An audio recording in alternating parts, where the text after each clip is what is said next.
Assalamualaikum everybody, I hope you all are fine. So today is our English class and we will discuss some exercises of the chapter Little Things from page 3 to 5. So in the first exercise, that is on page number 3, vocabulary focus, read the given words and their meanings. First word is eternity, infinite और unending time, यानी कि infinite यानी बेहद और unending time यानी ना ख़त्म होने वाला वक्त, ठीक है. माइटी, वेरी लार्ज, पावरफुल और इम्पॉर्टेंट यानी कि बहुत बड़ा, ताकतवर, ठीक है. स्ट्रे, टू लूज डायरेक्शन यानी कि भटका हुआ या भटक जाना. वर्च्यू, अ गुड एक्ट यानी कि नेकी. So the next page, that is page number 4. Rhyming words. Read the pairs of rhyming words given below. What is rhyming words? Rhyming words are words that have the same ending sound. Rhyming words वो words होते हैं जिनका ending sound क्या हो, same हो, ठीक है. For example, flight, night. तो क्या था, जो हमने इस word को जब pronounce किया तो ये क्या थे, मिल रहे थे. इसका जो ending sound था वो क्या था, same था.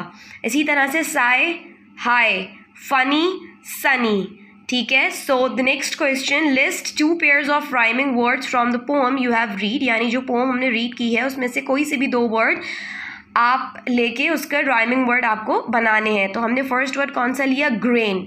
ग्रेन का हमारे पास क्या पेयर बना, brain. Drops, crops. So the next question, make more words rhyming with each given word and use any 2 pair in sentence of your own. यहाँ पे हमारे पास 3 words दिए हुए हैं जिसके हमें rhyming pairs बनाने हैं, ठीक है. So after the explanation of this question, it is very easy for you all to solve it. So the next exercise is grammar focus, that is countable and uncountable nouns, ठीक है. Read the given countable and uncountable nouns. सबसे पहले हम ये देख लेते हैं कि what is countable and uncountable nouns. So here is countable nouns are words for things that we can count. They have both singular and plural forms. Example, book, books, table, tables, room, rooms, etcetera. यानी countable nouns हमारे पास वो nouns होते हैं जिन्हें हम count कर सकें, फिर चाहे वो क्या हो, सिंगुलर में हो, प्लूरल में हो, दोनों फॉर्म से हमारे पास हो सकते हैं. जैसे कि बुक यानी एक किताब, बुक्स यानी 2 या 2 से ज़्यादा किताबें. टेबल यानी एक टेबल की बात हो रही है, टेबल्स यानी बहुत सारी टेबल्स की बात हो रही है. इसी तरह से रूम, एक रूम, रूम्स यानी बहुत सारे रूम्स की बात हो रही हो. The next is uncountable nouns, are words for things that we cannot count. ये वो words होते हैं या वो nouns होते हैं जिन्हें हम count नहीं कर सकते.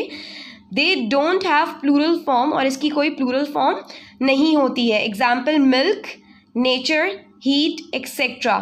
अच्छा जी, हमारे पास सबसे पहले थे काउंटेबल नाउन्स, यानी ये वो चीज़ें जिन्हें हम काउंट कर सकते हैं. तो आप इसकी एग्जांपल में देख सकते हैं कि बुक हम काउंट कर सकते हैं, टेबल हम काउंट कर सकते हैं, रूम हम काउंट कर सकते हैं.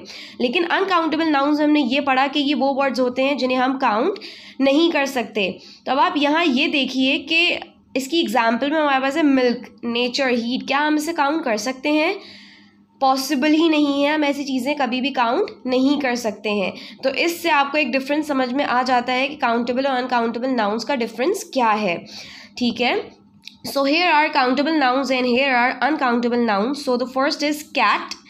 कैट मतलब बिल्ली. अब आप मुझे एक बात बताएं, यहाँ पे अगर 10-12 बिल्लियाँ हों तो आप इसको काउंट कर सकते हैं, ठीक है, ये काउंटेबल हैं, इससे आप काउंट कर सकते हैं. इसी तरह से अनकाउंटेबल में टी, चाय. क्या आप चाय काउंट कर सकते हैं? कितनी चाय, अगर एक कप में चाय है तो आप उस चाय को काउंट नहीं कर सकते, तो ये क्या है, अनकाउंटेबल. इसी तरह से वुमेन, अगर यहाँ बहुत सारी लेडीज़ हों, बहुत सारी औरतें हों तो आप उन्हें काउंट कर सकते हैं. लेकिन राइस, ये अनकाउंटेबल है. राइस तो इतने सारे होता है, आप इसको कितना काउंट करेंगे, तो ये अनकाउंटेबल है, आप इसे काउंट नहीं कर सकते हैं. पेंसिल, आप पेंसिल काउंट कर सकते हैं, लेकिन एंगर, किसी का गुस्सा, आप काउंट नहीं कर सकते. इसी तरह से बैग, बैग बस्ता, यानी आप उसे काउंट कर सकते हैं, लेकिन ब्यूटी, किसी की खूबसूरती को आप काउंट नहीं कर सकते हैं. इसी तरह से काउंटेबल में हमारे पास सिंगुलर प्लूरल फॉर्म दोनों होती है, लेकिन अनकाउंटेबल की हमारे पास प्लूरल फॉर्म नहीं होती है. So the next page, that is page number 5.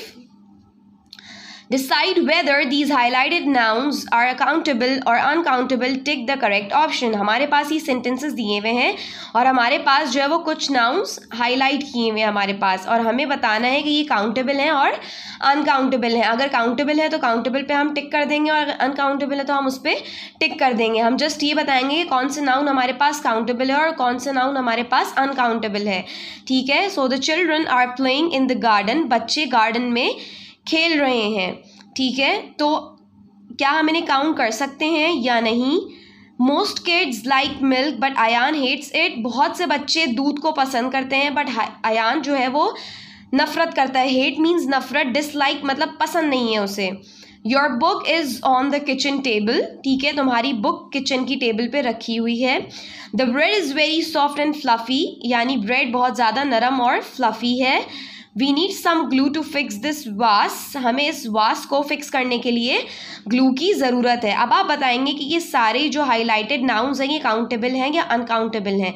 So after the explanation of this exercise you can solve this question very easily. So that's it, and that's all for today's lecture. Thank you so much for listening me. Everybody stay at home and stay safe. Allah Hafiz.